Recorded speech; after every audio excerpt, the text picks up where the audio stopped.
Abbiamo dato un contributo significativo a questo progetto di legge sulle politiche per il sostegno alla famiglia e alla natalità.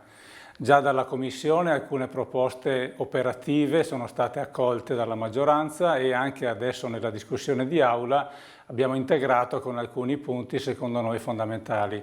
In particolare l'inserimento del fattore famiglia come elemento di valutazione e di parametrazione appunto dei servizi e poi anche il coinvolgimento diretto delle associazioni dei portatori di interesse e di chi oggi già opera a favore della famiglia.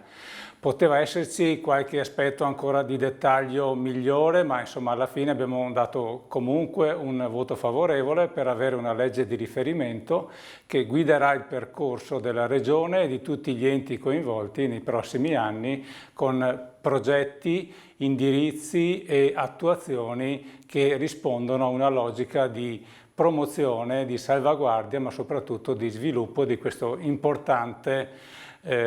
centro di vita sociale come la famiglia.